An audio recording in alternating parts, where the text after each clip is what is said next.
Amém, irmãos? Nós demos uma pausa nos nossos estudos sequenciais do livro de Êxodo para poder trazer umas explanações gerais sobre o dispensacionalismo e o aliancismo. Nós vamos estudar, não direi aprofundado hoje, mas nós vamos ver noções sobre cada uma dessas duas doutrinas, duas maneiras de enxergar a igreja e Israel, duas maneiras de entender como as escrituras se relacionam, tá? Espero que os irmãos entendam bem. Essa aula vai para o YouTube. Espero que aqueles que vão assistir no YouTube também entendam bem o que eu quis transmitir. E que essa aula ela não possa ser somente uma aula de teologia, certo? Ou aula relacionada à teologia, mas algo que ajude os irmãos no dia a dia da igreja, no dia a dia da comunhão, que os irmãos possam aplicar esses métodos que eu vou usar aqui no estudo para com a palavra de Deus, tá bom? Vamos começar. Vamos usar o slide hoje para nos ajudar nessa empreitada.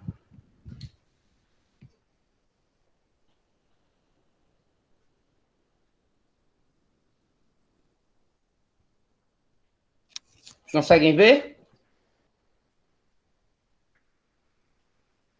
Sim. Amém. Pronto, vamos lá. Pronto, irmãos. Para dar uma noção geral de o que é o dispensacionalismo, eu vou explicar para vocês. O dispensacionalismo é um modelo teológico que propõe que Deus realiza os seus propósitos ao longo da história por meio de formas distintas de administração em seu trato com o homem, tá? Então, o que o dispensacionalismo em primeira mão vai dizer? Ele vai dizer que ao longo da história, Deus ele trata de maneira diferente o homem, tá? Isso é a noção fria de dispensacionalismo. O termo dispensação decorre da palavra grega oikonomia, traduzida de diferentes formas em Lucas 16:2. Vamos só pegar essa passagem, Lucas 16:2, para a gente ver o que fala lá, tá? Só para a gente entender o que tem lá que a gente pode extrair. Lucas 16:2. Diz assim, ó, palavra de Deus.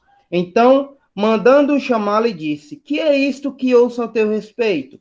Presta conta da tua administração, porque já não podes mais continuar nela. Ou seja, presta conta da tua oikonomia, administração. O termo dispensação, ele significa cruamente de administração. É a forma como Deus administra a humanidade ao longo dos tempos, certo? Então, dispensacionalismo é o conceito teológico que implica dizer que Deus trata de maneira diferente a humanidade ao longo do tempo, tá bom? Esse é o conceito mais aplicado ao dispensacionalismo, tá? Os traços distintivos. Aí vamos abrir em Isaías 11:6 para a gente ver o que são esses traços distintivos. O lobo habitará com o cordeiro e o leopardo se deitará junto ao cabrito.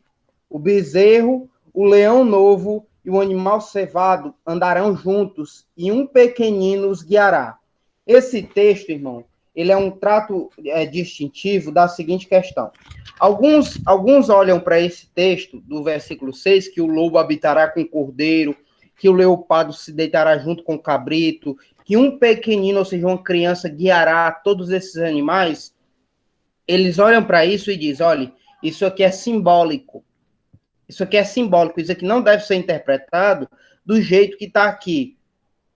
Irmãos, a gente não pode negligenciar o que as escrituras dizem. A gente tem que interpretar o texto do jeito que está aqui. Se o lobo habitará com o cordeiro, o lobo realmente habitará com o cordeiro. Se o leopardo se deitará junto ao cabrito, ele não fará nada com o cabrito, não tentará matar o cabrito, realmente ele vai se deitar com o cabrito, não vai tentar matar o cabrito, certo? Então, quando isso vai acontecer? Isso vai acontecer no milênio, quando Cristo volta com a igreja para reinar 1000 anos sobre a terra, tá? Então, todos esses acontecimentos vão acontecer. Então, são traços distintos, traços que distinguem o dispensacionalismo de outras questões teológicas, que interpretam a Bíblia como alegorias, como um livro cheio de alegorias. Nós devemos interpretar as Escrituras da forma que as Escrituras nos repassam, a não ser que a interpretação literal, ou seja, do jeito que está nas Escrituras, elas não consigam ter um nexo. Aí a gente usa a alegoria. Mas quando as Escrituras falam de coisas habituais e coisas que dá para entender do jeito que está aqui, a gente vai ter que interpretar a Bíblia do jeito que ela está aqui, tá bom? Esses são os traços distintos do dispensacionalismo. Ele diz que um texto como esse, ele é do jeito que está aqui. Ele não precisa ser alegorizado, tá? Vamos lá. Reconhecimento de diferentes administrações divinas. Então, irmãos, ontem, eu falei para vocês que nós estávamos na sexta dispensação, que é a dispensação da igreja. Então, se nós já estamos na sexta, pelo menos já se passaram 5 dispensações, tá bom? Se nós estivermos na sexta. O número de dispensações, irmãos, eles podem variar, tá bom? Alguns dispensacionalistas acreditam que só existe 4 dispensações, outros acreditam que só existam 5 dispensações, outros acreditam que até tenham 8 dispensações. O número de dispensações não é importante, tá? Ele não é importante. O importante é você dividir em economias, ou seja, em administrações. Então, irmãos, aqui nós vamos seguir o parâmetro de que existem 7, tá? Nós vamos seguir esse parâmetro das 7 dispensações. A princípio, nós temos a dispensação da inocência. O texto da dispensação da inocência, ela começa no Gênesis 1:3. Aí a gente vai abrir em Gênesis 1:3 para ver a dispensação da inocência, tá?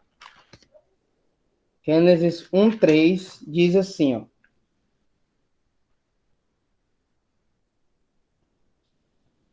Um 3:3-6, tá?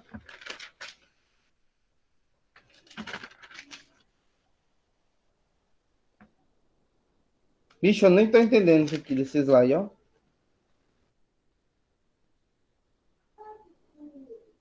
Ah, entendi.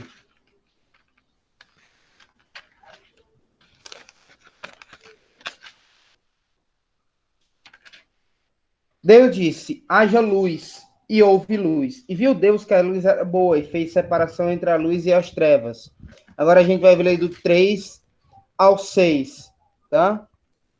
E Deus disse, haja firmamento no meio das águas, e separação entre as águas. Fez Deus o firmamento, e separação entre as águas debaixo do firmamento. E assim fez, e chamou o firmamento de céus, certo? Agora vamos para o capítulo 3, verso 6, diz assim, vendo a mulher que a árvore era boa para se comer, agradável aos olhos e árvore desejável para dar entendimento, tomou-lhe do fruto e comeu, e deu ao marido, e ele comeu, tá? Então, a responsabilidade no tempo da inocência era cuidar do jardim, não comer o fruto, encher a terra, que é aquele multiplicar a terra, né? E ter comunhão com Deus. Não necessariamente, irmãos, tem que ser assim, mas toda dispensação ela tem um juízo, tá? Do de Pentecoste, que é um dispensacionalista, ele diz que não necessariamente precisa ser assim, tá? Precisa ter um juízo sobre as nações. Não necessariamente precisa ser assim, do de Pentecoste diz. Mas, pelo que nós vimos, né, todas têm um juízo. E o juízo da primeira dispensação, que é a dispensação da inocência, ele foi maldições, ou seja, a cobra ferirá o calcanhar da mulher, como diz lá, né, em Gênesis, mais na frente. A morte física, que a morte entrou por meio da quebra da aliança da inocência, da dispensação da inocência, e espiritual também, a morte espiritual, que é a separação de Deus do homem, tá? Então, logo em seguida dessa dispensação, se iniciou-se outra dispensação, a partir do capítulo 3, versos 7 e 8, tá? Abriram-se então os olhos em ambos e perceberam que estavam nus, cosaram folhas de figueira e fizeram cintas para si. Quando ouviram a voz de Deus, que andava no jardim pela viração da noite, esconderam-se da presença do Senhor Deus, o homem e sua mulher, por entre as árvores. Então, essa é a dispensação da inocência, tá? Essa é a dispensação da inocência. A dispensação da inocência,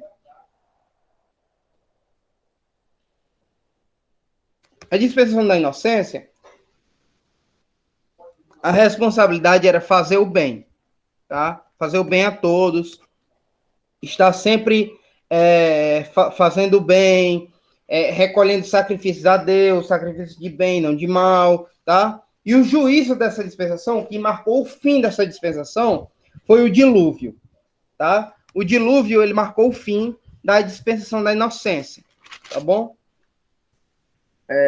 A próxima dispensação, que alguns acreditam que não precisa, essa dispensação não existe, mas quando nós analisamos os textos bíblicos, a gente percebe que ela existe sim, e ela é bem embasada, é a dispensação do governo civil, ou seja, do governo humano, onde as pessoas, os humanos que governavam sobre a terra. Gênesis 8, 15, nós vemos um pouco dessa dispensação. Gênesis 8, 15. Então disse Deus a Noé: sai da arca e contigo tua mulher e teus filhos e as mulheres do teu filho. 8, 15. Perdão. Então disse Deus a Noé. Ou seja, a dispensação, ela implica em você praticar aquilo que Deus te mandou. Ou seja, é o homem que pratica aquilo que Deus mandou, tá?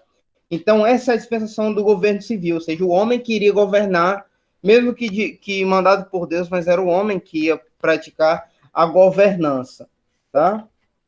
Vamos lá.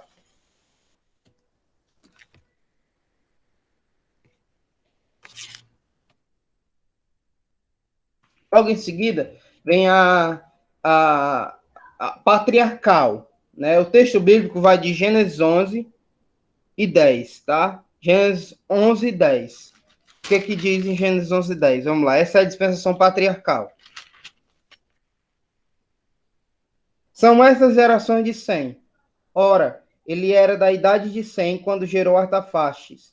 Artaxade, 2 anos depois do dilúvio, ou seja, depois da dispensação da inocência e do governo civil, veio a patriarcal, que era pelos patriarcas, até Êxodo 18, 27, tá? Essa dispensação, ela permanece. A responsabilidade, permanecer na terra da promessa, crer em Deus e obedecê-lo, ou seja, permanecer em Canaã, crer em Deus e obedecer a Deus, certo?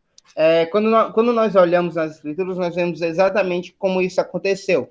Noé obedeceu a Deus, certo que Noé não estava na patriarcal, mas Abraão obedeceu a Deus, estava debaixo da patriarcal, obedeceu a Deus, ficou na terra prometida. Isaac fez a mesma coisa, Jacó fez a mesma coisa, tá? E o jugo, ou seja, o juízo que veio sobre o final dessa dispensação foi o jugo egípcio e as peregrinações, ou seja, as mudanças de terra que eles tiveram que passar.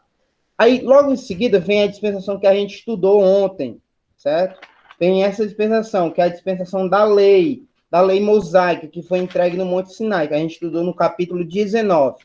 Essa dispensação, ela vai do capítulo 19, versículo 1, até Atos 1, capítulo 26, tá? É todo esse período aí que é a dispensação da lei, tá bom? Então, Jesus, ele viveu sob a dispensação da lei? Jesus viveu sobre a dispensação da lei, viu? Jesus viveu sobre a dispensação da lei. Ele vai do Monte Sinai, no capítulo 19 de Êxodo, versículo 1, até Atos, capítulo 1, versículo 26. Qual é a responsabilidade? Guardar a lei e andar com Deus, certo? E o juízo que veio sobre o povo é o exílio babilônico, tá bom? Esse é o juízo que veio. O texto bíblico da dispensação da graça, que nós estamos vivendo nessa dispensação, tá? Logo em seguida, em Atos 2, começa outra dispensação, outra maneira de Deus tratar a humanidade, como? Sobre a dispensação da graça. O que é a dispensação da graça? A dispensação da graça é... Eu precisava que tinha alguém entrado aí. Ah, entrou a Sara, não foi? Pronto. A dispensação da graça, ela começa a partir do capítulo 2 de Atos, versículo 1, até Apocalipse, capítulo 19 e 21, tá? Por que essa dispensação vai de Atos 2, 1 até Apocalipse 19, 21? É a dispensação da igreja, pessoal. A dispensação da graça. Em Atos 2 começou a igreja, tá? Então, em Atos 2 deu início à dispensação da graça. E ela vai terminar com a volta de Cristo com a igreja no capítulo 19, versículo 21 de Apocalipse, quando Cristo vier instaurar a sétima dispensação, que é a dispensação do milênio, tá? Alguns eruditos, alguns estudiosos, tem até um estudioso chamado Michael Vlach, que é autor de um livro chamado Dispensacionalismo, ele coloca outra dispensação, além das 7. Ele coloca 8 dispensações. Entre a graça, entre a dispensação da graça e a dispensação do milênio, ele coloca a dispensação da grande tribulação. Nós não precisamos, nós não vemos base bíblica para essa dispensação. Por isso que nós não colocamos. Então, a dispensação do milênio, ela vai ter a responsabilidade de crer em Cristo e sujeitar-se ao seu governo. Por quê? Porque nós acreditamos que a dispensação do milênio, Jesus vai vir para reinar na cidade de Jerusalém, instaurar o seu reino milenar de 1000 anos. Então, quem estiver aqui vai ter que obedecer ao governo de Cristo e se sujeitar ao seu governo. O juízo dessa dispensação vai ser a morte e o grande trono branco, que irá julgar, tá bom? Esse vai ser o juízo e a morte, tá? Então, uma das características do dispensacionalista é a distinção que ele faz entre Israel e a igreja, tá bom?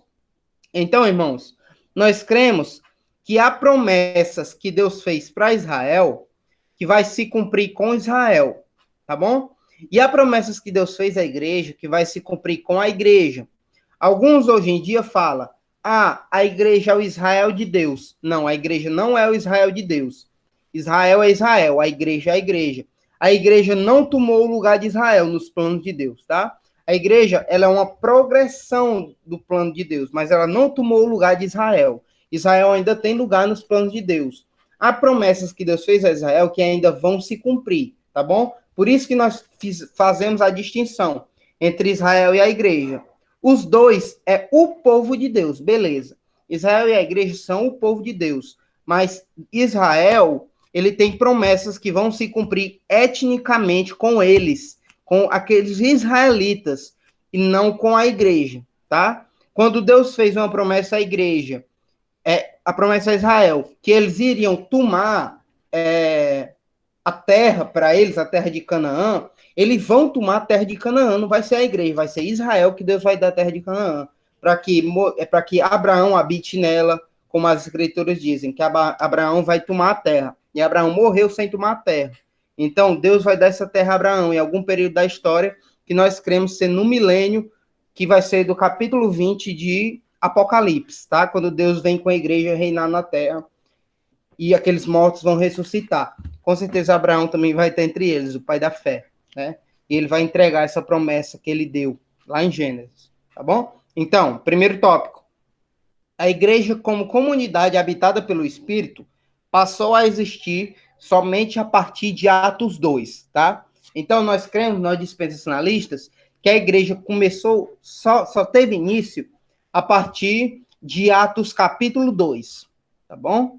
Antes disso, não existia igreja.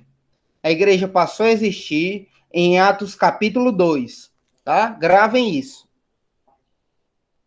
Segundo tópico. A igreja era parte de um projeto futuro, ou seja, nós não vemos igreja antes de Atos 2, porque ela era um projeto futuro, certo? A partir do momento que Israel rejeitou, a partir daí todos viraram igreja. Não. A igreja só veio a existir a partir de Atos capítulo 2, tá bom? A igreja como corpo, cuja cabeça é Cristo, passou a existir somente após a ascensão, ou seja, a igreja ela só passou a existir a partir do momento que Deus foi assunto aos céus, tá? Aí ela se tornou a igreja como nós conhecemos hoje, tá? Vamos ver Efésios capítulo 1, 20 e 23.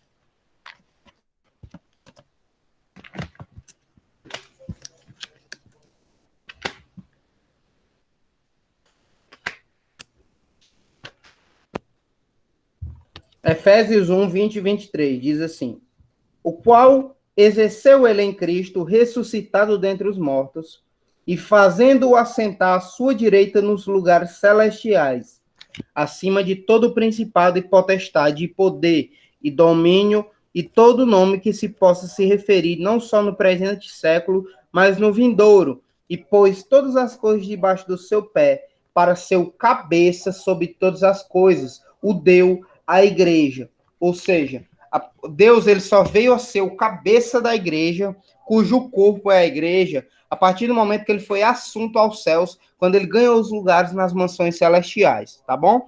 Então, mais uma coisa, Israel jamais foi substituído pela igreja, ou seja, Deus ele veio para Israel, Israel rejeitou e agora todos os planos que Deus tinha feito para Israel foram para a igreja.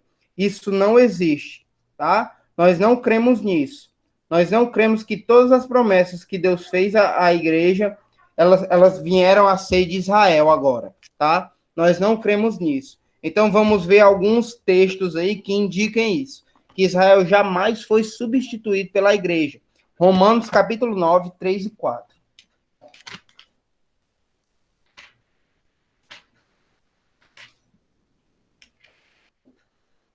Diz assim: porque eu mesmo desejaria ser anátema, separado de Cristo, por amor de meus irmãos, meus compatriotas segundo a carne. Os israelitas são compatriotas de Paulo, segundo a carne. São israelitas, tá? Pertence-lhes a adoção e também a glória, as alianças, a legislação, o culto e as promessas. Ou seja, a Israel pertencem as promessas, as alianças, a legislação e o culto, ou seja, essas coisas são de Israel, não foram de Israel, são de Israel, certo? Então, irmãos, nós não podemos dizer que agora as promessas que Deus fez para Israel são agora da igreja, não. Nós não podemos fazer isso. Isso é um erro teológico, tá? Não só teológico, como biblicista, quando nós olhamos o contexto da Bíblia, tá? Então, vamos lá para frente. É Romanos 11, do 1 ao 5, diz assim: pergunto, pois, terá Deus porventura rejeitado o seu povo? Ou seja, o apóstolo Paulo está fazendo uma pergunta retórica. Deus rejeitou o seu povo? Aí ele responde: de modo nenhum. É a mesma expressão do capítulo 9. Megenoito. De forma alguma, Deus rejeitou o seu povo. Porque eu também sou israelita da descendência de Abraão, da tribo de Benjamim.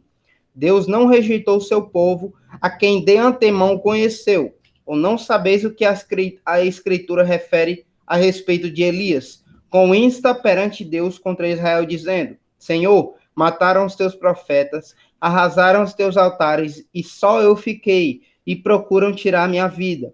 Que lhe disse, porém, a resposta divina: reservei para mim 7.000 homens que não dobraram os joelhos diante de Baal. Assim, pois, também agora, no tempo de hoje, sobrevive um remanescente segundo a eleição da graça. O que o texto está dizendo? Olhe, assim como eu reservei 7.000 homens que não se prostraram diante de Baal, eu reservei um povo para mim de Israel. Certo? Há um remanescente santo que eu preparei em Israel para ser salvo. Tá? Então, irmãos, há promessas que tem Israel que vão se cumprir com Israel. Nós não podemos dizer que as promessas que foram em Israel agora são da igreja. Nós não podemos dizer isso. E outra mentira: a igreja não é o Israel de Deus. A igreja é o povo de Deus. Israel é o povo de Deus. Mas Israel, ele é diferente da igreja, tá? Israel é Israel. A igreja é composta de gentios. Israel é composto de israelitas, tá? Então, há promessas que foram direcionadas para Israel que vão ser cumpridas com os israelitas, que têm sangue israelita na veia, tá? E não vão ser cumpridas conosco, que temos sangue de negros africanos na veia, tá? Mais para frente, outro texto, 25, 29. Porque não quero, irmãos, que ignorei esse mistério, que veio o endurecimento em parte a Israel até que haja entrado a plenitude dos gentios. E assim todo Israel será salvo, como está escrito. Virá de Sião o libertador, e ele apartará de Jacó as impiedades. Esta é a minha aliança com eles, quando eu tirar os seus pecados. Ou seja, há uma aliança com Israel, certo? Hoje há uma aliança que Deus fez com Israel. Essa aliança ela está quebrada. Tá? Israel quebrou essa aliança. Mas Deus vai restaurar essa aliança com Israel. Como ele diz aqui, ó. É quando se completar a plenitude dos gentios, ou seja, quando se completar a dispensação dos gentios, que vier a grande tribulação, Deus ele vai tratar com Israel. Quando ele tratar com Israel, quando terminar a grande tribulação, que ele vier para instaurar o milênio, o que o texto diz? Virá o libertador de Sião. Ele apartará de Jacó as impiedades. Esta é a minha aliança com eles, quando eu tirar os seus pecados, certo? Então, esse libertador, quem é o libertador? Jesus. Quando Jesus vier em Sião, apartar as iniquidades de Israel e libertar Israel, aí vocês verão, certo? Vamos lá, irmãos. Quem está com a Bíblia aí acompanhando, vamos em Jeremias, capítulo 31, quem puder, claro.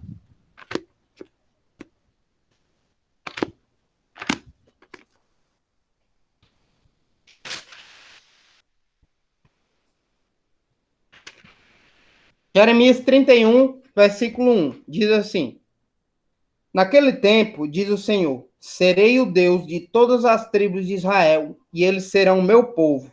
Assim diz o Senhor. O povo que se livrou da espada logrou graça no deserto. Eu irei e darei descanso a Israel. Eu te amei, por isso com benignidade te atraí. Te edificarei e serás edificada, ó Virgem de Israel. Ainda serás adornada com teus adufes e sairás com os coros que dançam, né? Vamos ver mais aqui, ó.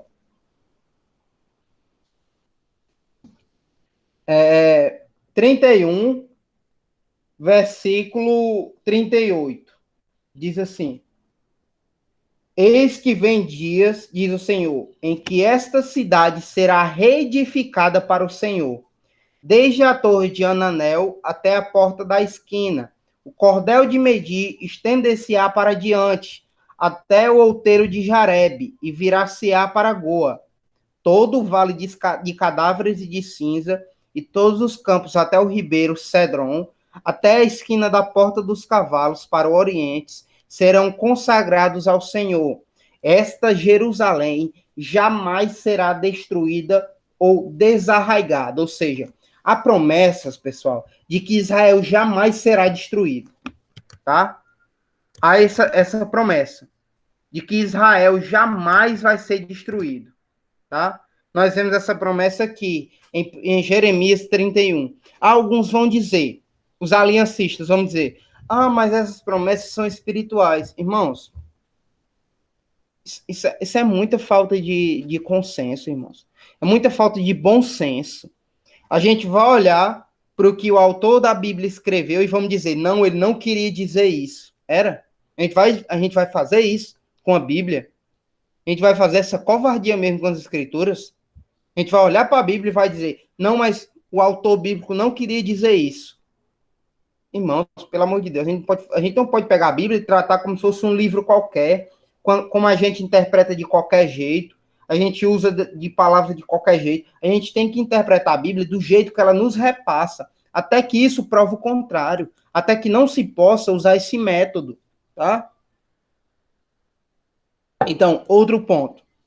Os dons da igreja dependiam da ascensão para serem concedidos.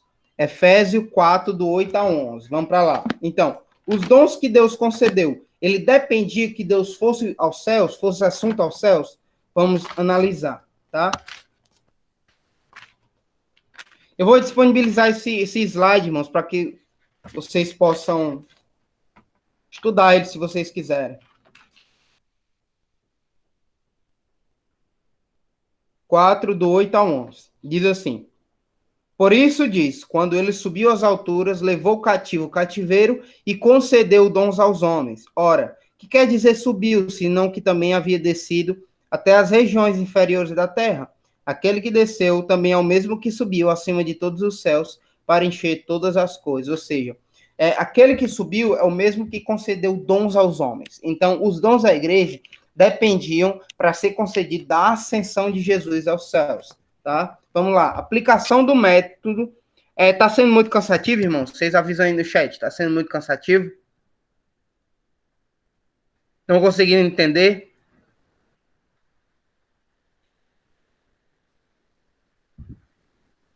Tem alguma dúvida?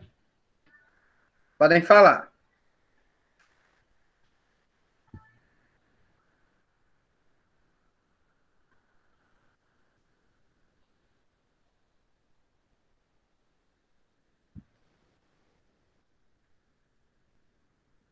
Tem alguma dúvida?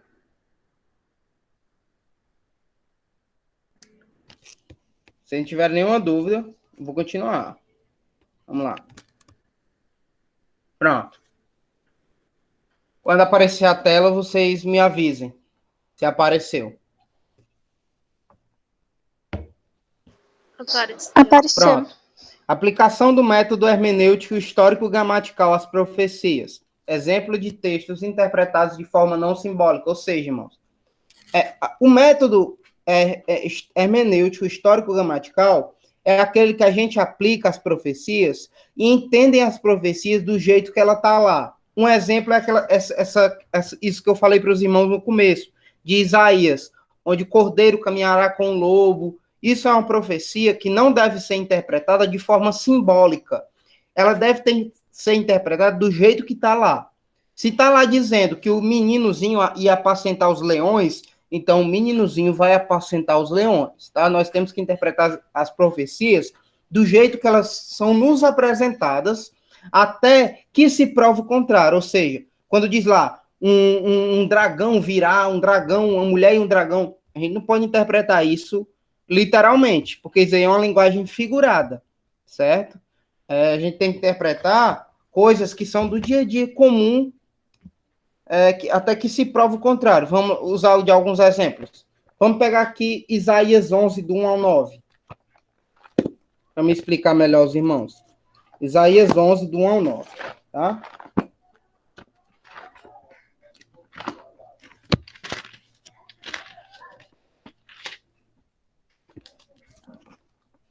Isaías 11, do 1 ao 9 diz assim: do tronco de Jessé sairá um rebento, e das suas raízes um renovo. Repousará sobre ele o Espírito do Senhor, o Espírito de sabedoria e de entendimento, o Espírito de conselho e de fortaleza, o Espírito de conhecimento e de temor do Senhor. Deleitar-se-á no temor do Senhor, não julgará segundo a vista dos seus olhos, nem repreenderá segundo o ouvir dos seus ouvidos, mas julgará com justiça os pobres e decidirá com equidade a favor dos mansos da terra. Ferirá a terra com a vara de sua boca, e com o sopro dos seus lábios matará o perverso. A justiça será o cinto dos seus lombos, a fidelidade o cinto dos seus rins. Aí começa, o lobo habitará com o cordeiro, e o leopardo se deitará junto ao cabrito. O bezerro, o leão novo e o animal cevado andarão juntos, e um pequenino os guiará. Naquele dia recorrerão as nações à raiz de Jessé, que está à porta do estandarte dos povos, a glória lhe será morada. Ou seja, a gente não pode pegar esse texto e dizer assim, olha, o cordeiro, ele significa as nações, O lobo significa o mal. O menino significa Jesus. Então pode fazer isso, irmãos. O texto não dá margem para a gente fazer isso. O texto não é nada exagerado. O texto não dá margem para a gente fazer isso. O texto não diz assim, olha, o dragão caminhará com o megalodon. Não, o texto não diz. O texto diz que um lobo caminhará com o cabrito, certo? Um leopardo se deitará junto a um cabrito. Ou seja, haverá paz sobre todos os animais. A criação, entenda, irmãos, a criação, ela foi corrompida pela queda do homem. A partir do momento que o homem caiu, até a criação foi corrompida, tá? É por isso que a criação teme o homem. É por isso que você não pode nem criar um gato, que o gato quer te matar dentro de casa. É por isso. A criação também foi afetada pela queda do homem. Então, aqui, nós vemos uma criação que agora ela foi restaurada. Uma criação restaurada. Uma criação onde o lobo, que era para comer o cordeiro, que era para jantar, almoçar o cordeiro, agora ele anda junto do cordeiro. A gente vê que um leopardo, que era para amassar o cabrito, anda junto do cabrito, se deita junto com ele, dorme, certo? Nós vemos a inocência da criação sendo restaurada. Então, nós não podemos olhar para esse texto aqui, nós não podemos olhar para esse texto aqui e dizer, olha, esse texto aqui é alegórico, tá? Alguma dúvida? Para mim, eu vi alguém querendo dizer.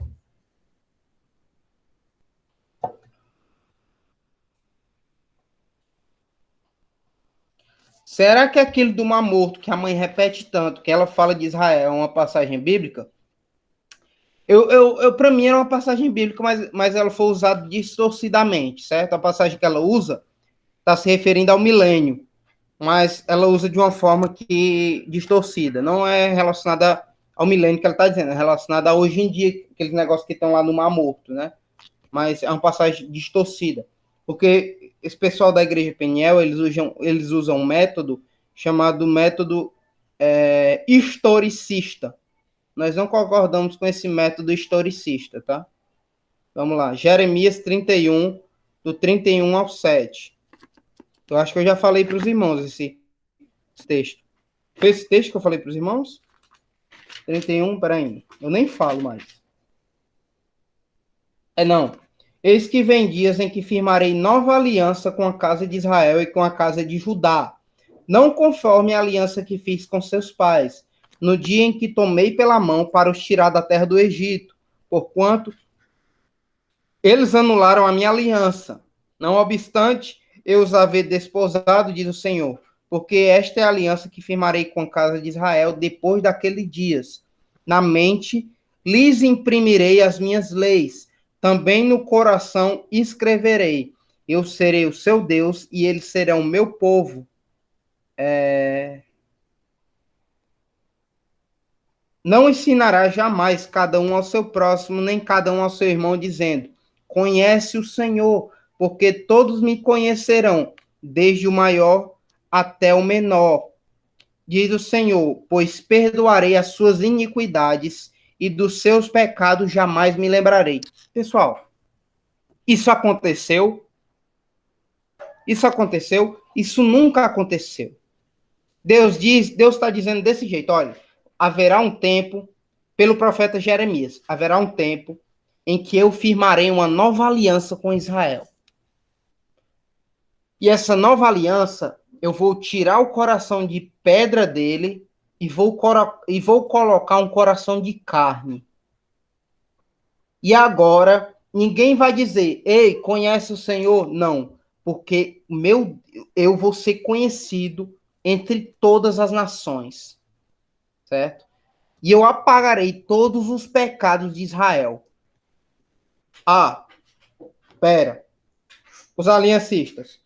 Esse texto está falando de Jesus. Não, esse texto não está falando de Jesus. Eu não estou vendo Jesus em nenhum momento aqui.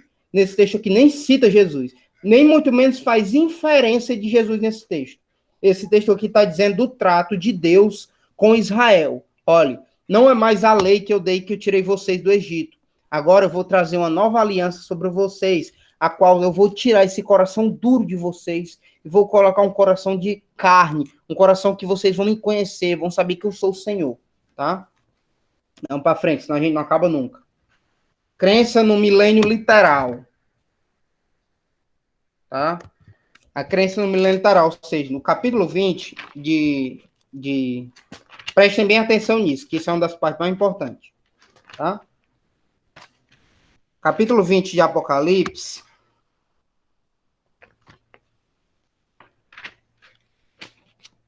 diz assim: Então vi descer do céu um anjo, tinha na mão a chave do abismo e uma grande corrente. Ele segurou o dragão, a antiga serpente, que é o diabo Satanás, e o prendeu por 1000 anos. Lançou-o no abismo, fechou, pôs sobre ele o selo, para que não mais engane as nações, até se completarem os 1000 anos. Depois disso, é necessário que ele seja solto por pouco tempo. Vi também tronos, e nestes se assentavam aqueles que foi dada a autoridade de julgar. Vi ainda as almas dos decapitados por causa de Deus, bem como por causa da palavra de Deus. Certo? Quanto não adoraram a besta, nem tampouco a sua imagem, e não receberam a marca na fronte e na mão. Isso é simbólico, certo? E viveram e reinaram com Cristo durante 1000 anos. Os restantes dos mortos não reviveram até que se completaram 1000 anos. Esta é a primeira ressurreição. Bem-aventurado o santo é aquele que tem parte na primeira ressurreição. Sobre esses, a segunda morte não tem autoridade. Pelo contrário, serão sacerdotes de Deus e de Cristo e reinarão com ele 1000 anos. Amém. Pronto. Então, esse é o texto do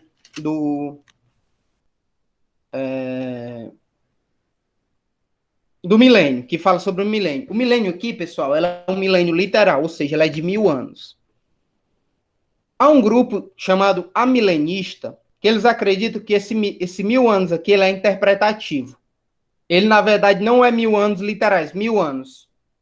Ele é interpretativo, certo? E que nós estamos vivendo hoje no milênio.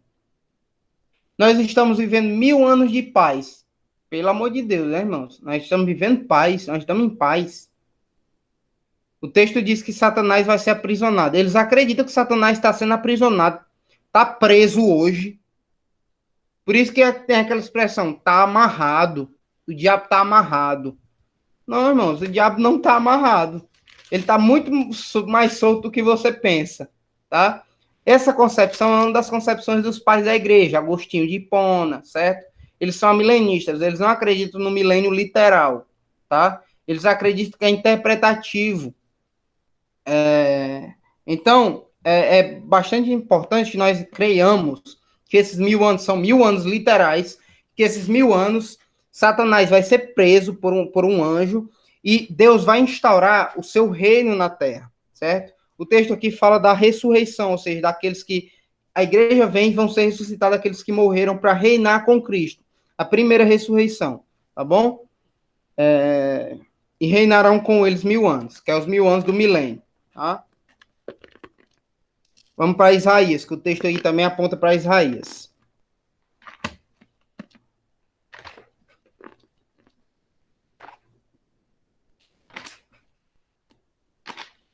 Isaías 2:1. A palavra que em visão veio a Isaías, filho de Amós, a respeito de Judá e Jerusalém.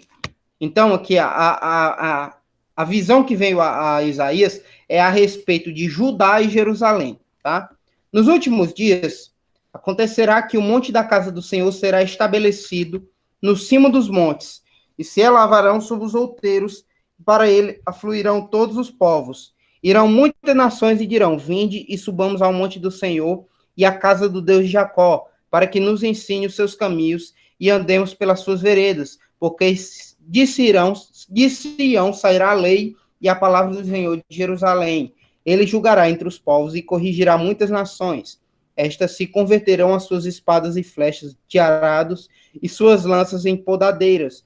Uma nação não levantará a espada contra outra nação, nem aprenderão mais a guerra, vinde, ó casa de Israel, e andemos na luz do Senhor. Ou seja, nesse milênio, esse texto aqui ele faz referência ao milênio. Nesse milênio, será um tempo de paz, onde as nações vão abandonar suas espadas, não haverá mais guerras, e eles vão a Jerusalém, vão se reunir em Jerusalém, onde vai estar o Senhor, né, em Jacó, em Jerusalém, na casa de Jacó, e lá eles aprenderão do Senhor, tá bom?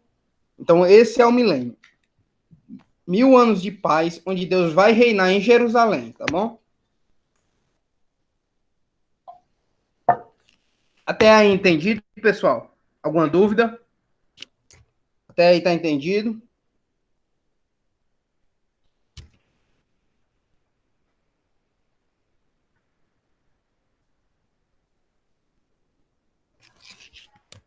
Vamos voltar. Vocês estão vendo essa tela? Tipos diferentes de dispensacionalismo. Sim. Pronto. Nós temos 3 tipos, tá, pessoal? Nós temos o clássico, marcou o período formativo, que é Darby, Schofield e Schaeffer. Tem como traço distintivo a ênfase em 7 dispensações, ou seja, esse modelo de 7 dispensações que eu expliquei para os irmãos, ele é um modelo que é seguido por Darby, Schofield e Schaeffer. E esse modelo é chamado de dispensacionalismo clássico. E existe também o dispensacionalismo revisado. O seu ponto principal não é em 7 dispensações, tá? Ele pega o dispensacionalismo em seus traços principais, ou seja, o dispensacionalista revisado é aquele que tanto faz. Tanto faz se for 4, se for 5, o que importa é os pontos principais do dispensacionalismo, tá? Que é a distinção entre Israel e a igreja, o método literal, certo? As promessas que Deus fez ainda vão se cumprir com Israel. Então, não importa se é 5 dispensações, 4, por revisado, não importa. Agora, por clássico, tem que ter somente 7. Não pode ter mais nem menos, tem que ser 7, tá? Aí vem um tipo de dispensacionalismo que é mais assim, que é mais, vamos dizer, mais moderno, que é o dispensacionalismo progressivo. Ele acredita que Deus não abandonou totalmente Israel, mas há promessas que Deus fez para Israel que vão se cumprir com a igreja. Não todas, mas tem algumas que vão. Tanto que ele diz assim, é criticado por se afastar dos elementos essenciais do dispensacionalismo, certo? Alguns dizem que só preservou o nome, ou seja, algumas coisas que o dispensacionalista diz que o dispensacionalismo progressivo não acata totalmente. Ele acata só pela metade, ou seja, alguns acreditam que há promessas que Deus fez para Israel, que é só para Israel, que é os dispensacionalistas normais, revisados e normativos, ou clássicos. Já o dispensacionalista progressivo, ele vai dizer que Deus fez sim promessas para Israel, mas tem algumas promessas que vão se cumprir com a igreja e não com Israel, tá? Então, eles creem em 4 dispensações. O dispensacionalista progressivo, a patriarcal, de Adão até o Monte Sinai, a mosaica, de Sinai até a ascensão de Jesus, a eclesial, que é a mesma coisa, é a dispensação da igreja, que é da ascensão de Jesus até a segunda vinda, e a siônica, que é a primeira parte do milênio, e a segunda parte, que é o estado eterno. Ele divide a dispensação de Sião em 2 partes, a do milênio e a parte 2, que é o estado eterno. Já os dispensacionalistas revisados e clássicos, que é a dispensação do milênio, que é a última, que equivale à dispensação siônica, ele só é uma parte, que é a do milênio e pronto. Já os progressivos, eles dividem em 2 partes, é a do milênio e a estado eterno. Eles acreditam que Cristo já está reinando no trono de Davi, certo? Ou seja, nós acreditamos que o trono de Davi, ele se encontra em Israel, tá? Davi, ele só reinou em Israel. Então, o trono de Davi está em Israel. Então, nós acreditamos que Cristo ele ainda vai assumir o trono de Davi, que é lá no milênio. Já os dispensacionalistas progressivos, eles não creem nisso. Eles acreditam que Deus já estava reinando no trono de Davi hoje, tá? Outra coisa, a nova aliança já foi inaugurada. Nós cremos que a nova aliança, ela foi inaugurada por Cristo, certo? Ela foi inaugurada por Cristo, mas ela não foi totalmente completa. Ainda falta coisas para se completar, que vão se completar só no milênio, certo? Algumas dessas coisas eu falei para vocês sobre a nova aliança, que Cristo vai transformar o coração de Israel, vai tirar um coração de pedra e colocar um coração de carne, que Israel jamais vai ser destruída, não haverá guerras. Isso faz parte da nova aliança. E eles creem também que a igreja estava presente no Antigo Testamento, mas não era percebida. Isso nós não cremos. Os dispensacionalistas revisados e os clássicos não creem nisso. Nós não cremos que a igreja estava no Antigo Testamento. Por quê? Alguém pode me responder? Eu já disse isso hoje.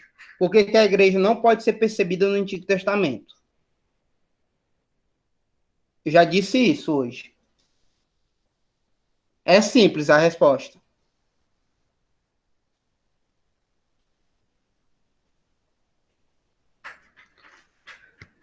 Simples, pessoal. Porque a igreja ela só começa em Atos 2, tá? Não tem como a gente colocar que a igreja começou desde o Antigo Testamento, se a gente sabe que a igreja só começou no capítulo 2 de Atos, tá?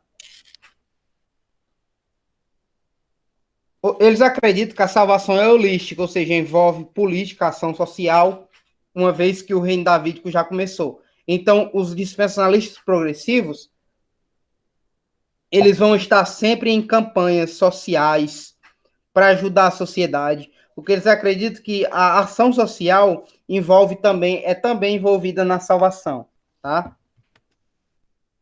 E tem essa corrente aqui que eu não vou explanar muito, que é o ultradispensacionalismo, que eles acreditam que a igreja começou com Paulo no capítulo 28 de Atos, tá? Eles acreditam que quem deu início à igreja foi Paulo no capítulo 28 de Atos. A ceia e o batismo não precisam ser observados pela igreja. Só o que Paulo escreveu depois de Atos 28 se aplica à igreja. Os ultradispensacionalistas acreditam nisso, tá? O impacto do dispensacionalismo sobre a vida da igreja. Alguns impactos eles afetam, sim, a eclesiologia, que é a doutrina da igreja. Alguns desses impactos, irmãos, perceptíveis. A nossa igreja, vocês já viram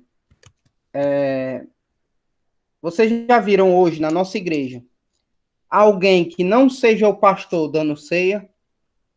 Responda.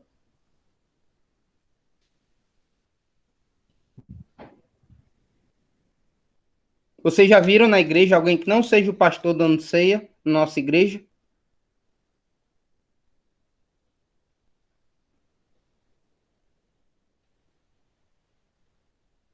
Não, né? Por que não?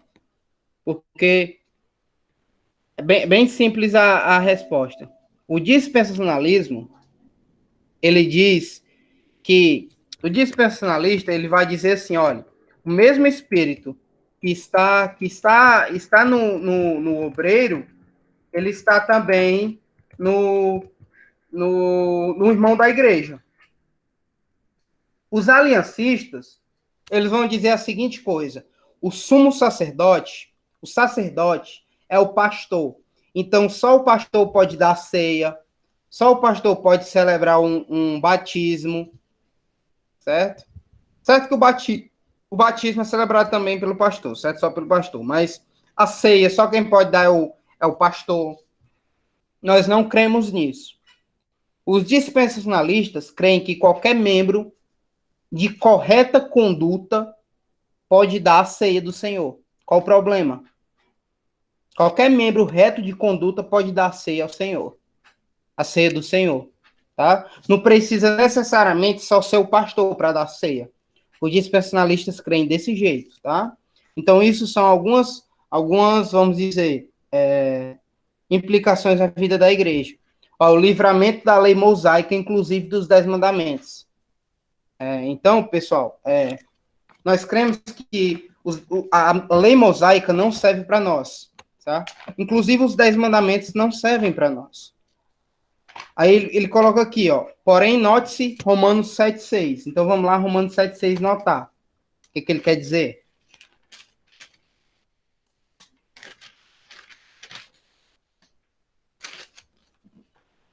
Diz assim, ó. Agora, porém, libertados da lei, estamos mortos para aquilo que estávamos sujeitos, de modo que servimos em novidade de espírito e não na caducidade da letra. Ou seja, nós vivemos agora na novidade do espírito. A lei, ela foi cravada no nosso coração, certo? A partir do momento que nós nos convertemos, a lei, ela é cravada no nosso coração. A lei mosaica já passou. Nós não precisamos observar a lei mosaica, inclusive os 10 mandamentos, tá bom? Nós não precisamos observar a lei mosaica, inclusive os 10 mandamentos. Mas, se você tem a lei cravada no seu coração, você vai matar, você vai roubar, você vai desejar a mulher do próximo, você vai idolatrar outros ídolos? Óbvio que não, porque a lei está cravada no seu coração. Ele coloca aqui do 8, do 3 ao 4 também. Então, vamos lá. 8, 3 ao 4. Porquanto, o que fora impossível à lei, no que estava enferma pela carne, isso fez Deus enviando o seu próprio Filho em semelhança de carne pecaminosa, e no tocante ao pecado, e com efeito condenou Deus na carne o pecado, a fim de que o preceito da lei se cumprisse em nós, que não andássemos segundo a carne, mas segundo o Espírito. Tá bom? Então, hoje nós andamos segundo o Espírito, não segundo a caducidade ou a lei. Tá bom? Vamos lá. Livramento da israelização e do sistema levítico. Nós não guardamos o sábado, nós não praticamos a circuncisão, os dízimos não são obrigação, certo? Os sacerdotes, nós não precisamos de sacerdotes para perdoar os nossos pecados, porque nós temos livre acesso a Deus, tá? E o livramento da teologia da prosperidade. E ele coloca aqui Deuteronômio 28. Vamos lá em Deuteronômio 28.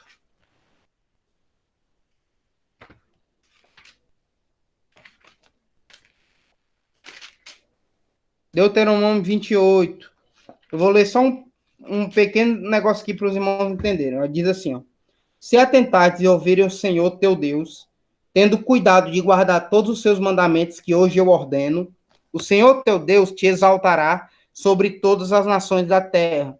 Se ouvires a voz do Senhor teu Deus, virão sobre ti e te alcançarão todas as bênçãos. Bendito serás tu na cidade e bendito serás tu no campo. Hoje em dia, os aliancistas pegam esse texto e dizem assim, olha, a cidade será abençoada, sua vida será abençoada, você será próspero. Se você se atentar para o que diz na palavra do Senhor, você será próspero, como diz o texto. Irmãos, não é nada disso. Não é nada disso. Se eu disser, irmão, que esse texto aqui, ele está falando da prosperidade que viria se nós seguirmos a Bíblia, ou seguimos esse texto, se atentares e ouvires a voz do Senhor teu Deus, tendo cuidado de guardar todos os mandamentos que hoje eu te ordeno, o Senhor teu Deus te exaltará,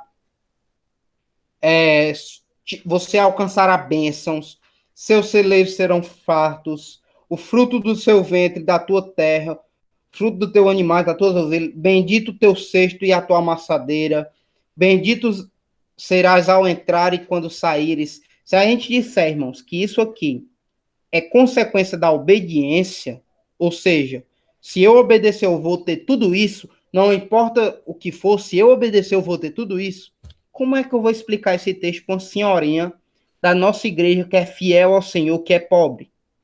Como é que eu vou explicar esse texto? Se eu disser que esse texto aqui, ele é para ser explicado do jeito que está aqui, que quem atentar a voz do Senhor vai ser rico, seus celeiros vão se encher, sua amassadeira vai se encher, você será abençoado quando sair, quando entrar. Se eu disser que esse texto aqui é dessa forma, eu alegorizar, olha, como é que eu vou explicar esse texto para uma irmãzinha que é pobre da igreja? Aí o aliancista, ele tem duas maneiras de explicar esse texto. A primeira maneira, esse texto, ele é alegórico. Os celeiros aqui são as bênçãos espirituais. Você será feliz. A amassadeira aqui, as ovelhas aqui, as bênçãos que Deus te fará prosperar. Deus ele te fará prosperar espiritualmente. Existe essa maneira de explicar para a senhorinha. E existe a segunda. Se você explicar dessa forma, você vai tirar foto com um cara chamado Orígenes de Alexandria, que é um dos pais da igreja antiga, que ele começou o movimento de alegorização da Bíblia. Você vai tirar uma foto com ele, se você explicar dessa forma. Aí tem a forma de você explicar para a senhorinha desse jeito. Olha, você não tem tudo isso porque você não tem fé. Aí você tira uma foto com Edir Macedo. Aí você tira uma foto com Edir Macedo. Se você dizer desse jeito. Que a senhorinha não tem tudo isso que o livro está dizendo porque ela não tem fé. Aí você vai tirar uma foto com Edir Macedo. Sai na capa da revista do Edir Macedo. Tá?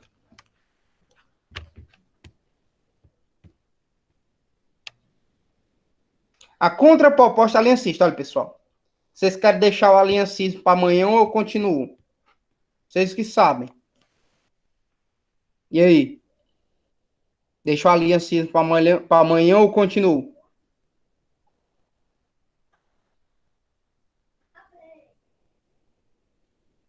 Rapaz,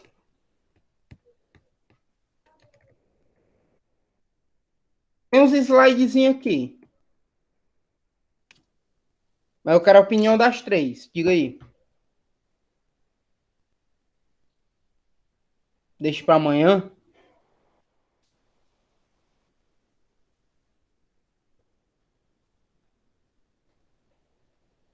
Vamos deixar para amanhã, né?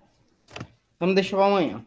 Pronto, pessoal. Esse é o básico do básico, pessoal.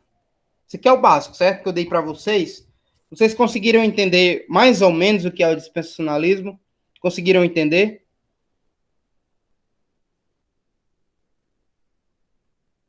Pronto.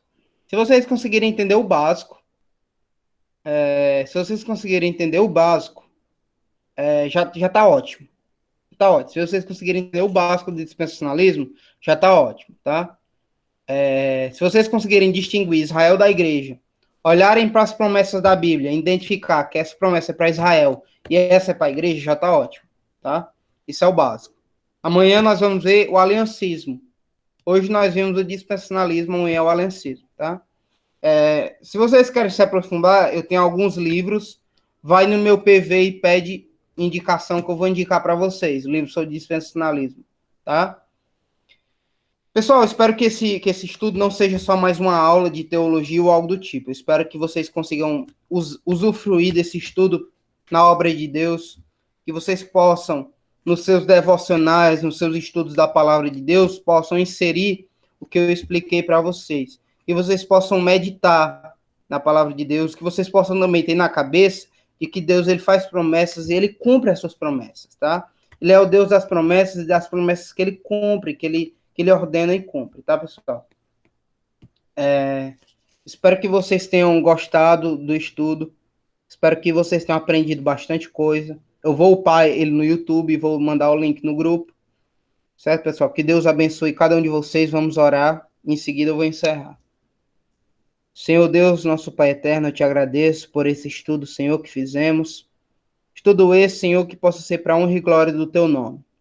Venha, ó Deus, com teu Espírito, nos trazer conhecimento, discernimento, entendimento da tua palavra. Sabemos que sem o teu Espírito, ó Deus, todo estudo é vão, todo entendimento é vão, Senhor. Entra em nossos corações, nos abençoa, continua entre nós, nos dando força e nos fazemos continuar. Obrigado por tudo, é o que eu te peço e por fé agradeço. Amém. Obrigado, irmãos, por participar, espero que vocês tenham gostado.